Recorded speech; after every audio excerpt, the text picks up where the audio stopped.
Hi, everyone, and thanks for joining us today. I'm Tom Meyer Jr., joined as always with Chris Paleologus. And in this video, we are going to talk about a question we get from clients and prospects all the time, which is how will we invest their cash? This question is less about what we will be investing in, but more about the timing of when we will be investing their cash. We'll talk about the two most common ways to invest and the pros and cons that come with each. Perfect. So the first way to invest cash is lump sum investing. And just as the name implies, you'll be investing all of your cash at one time in a lump sum.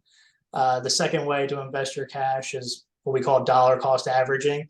And basically, that's just the process of investing a certain amount of money at certain intervals over time.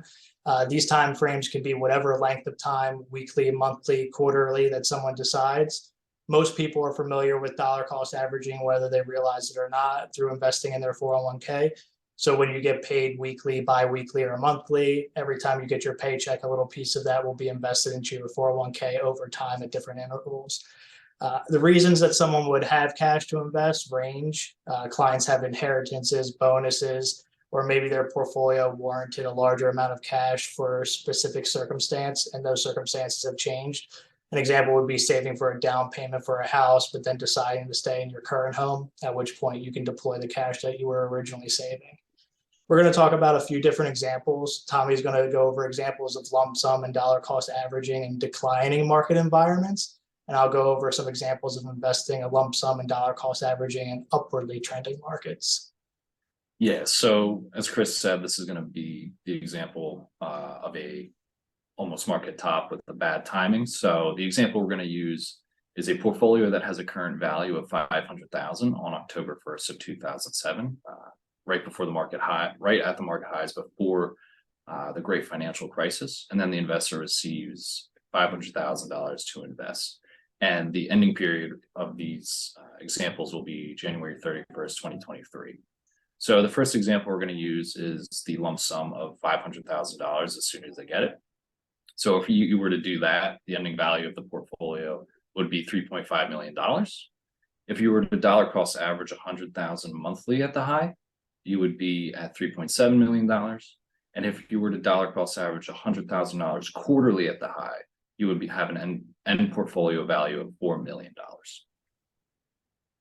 And so that was the bad timing examples. We'll talk about dollar cost averaging and lump sum investing in an upwardly trending bull market. The example is the same as Tommy just discussed. We have a current portfolio value of $500,000. In this case, we're going to be starting January 1st of 2013, an upwardly trending bull market, going to the end of the period, January 31st of 2023. You'll then get $500,000 to invest at that point. So in the lump sum example, if you invest as soon as you get it, and the portfolio continues to grow through that January 31st period, you'll have $3.4 million. Dollar cost averaging $100,000 every month until that $500,000 is fully invested, you'll have $3.3 million. And if you do it $100,000 every quarter until that $500,000 is fully invested, you'll have $3.2 million.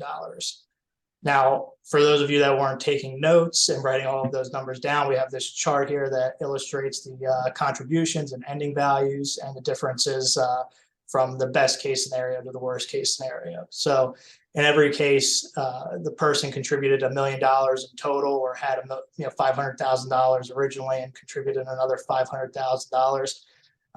And then we can see the ending values, different points in time. For investing in downwardly trending markets, so right before the great financial crisis, spacing those investments out over the longer period of time yields the best result. So, $4 million, a little over $4 million investing quarterly versus lump sum investing near the high of 3.5 million, and that's a difference of almost $500,000. Now, the opposite's true when you dollar cost average in upwardly trending markets. The best thing to do in this case would have been lump sum investing at the very beginning. You'd have $3.439 million, and then if you invested quarterly, you'd only have $3.2 million, and that's a difference of $215,000. Yeah, so typically lump sum investing will tend to outperform in an upwardly trending market because you are investing the dollars quicker to participate in those future gains. And more often than not, over the longer term periods of time, lump sum investing will lead to greater returns because the market tends to go up over time. Studies have found that on average, lump sum investing will outperform dollar cost averaging about 2/3 of the time. Dollar cost averaging works better in a downward trending market because you are investing across assets at lower and lower prices, while the remaining funds are in a stable, safe investment like a money market fund, for example. So overall, the right answer isn't known in advance, but really should be based on a client's preferences and risk tolerance, where the money comes from matters too. So rollovers from 401ks may warrant a faster investing schedule because they were previously fully invested, whereas a one-time bonus or a large payout might be better suited for a dollar cost averaging strategy. Exactly. And Schwab expanded on the examples that we just provided with their, vast resources. They did a study that illustrated 5 different strategies. In every case, the investor would receive $2,000 at the beginning of the year for 20 years, ending in 2020. They gave some pretty nice names for some of these people. So there was Perfect Peter, who invested his $2,000 every year at the exact low point of the year. So perfect timing. Rosie Rotten was the exact opposite, and she would invest her $2,000 every year at the exact high point of the year. So bad timing. There was Ashley Action, who immediately invested her $2,000 as soon as she received it at the beginning of the year. It's just a form of dollar cost averaging. And there was Matthew Monthly, who invested 1/12 of his $2,000 every month. Another longer period of dollar cost averaging. Finally, there was Larry Linger, who didn't invest any of his funds because he always thought there would be a better opportunity, and he stayed invested in cash and treasuries. What's interesting is that the difference between the 4 people that actually invested their funds in the market weren't that big. So Perfect Peter had, at the end of the period, $151,000. Rosie Rotten had $121,000. And then the 2 people that dollar cost averaged in between were basically exactly the same. The difference between the perfect and the worst is, roughly $30,000. But Larry, who didn't invest his money at all and was always waiting for a better opportunity, only had $44,000. So even if you had the worst timing, Rosie Rotten's timing, you would still have almost $80,000 more than what Larry would have had. So this is interesting in the fact that the key to the growth was really less about the timing and more about just getting the money invested. Yeah, no one's going to have a perfectly good or perfectly bad timing. With that said, we all wish we could be a perfect Peter, right? But that's not reality. So this chart that we're going to show right here is the monthly return of the S&P 500 index from January 1926 to October 2022. And as you can see, it is just, if anybody has a crystal ball, I'd like to know them.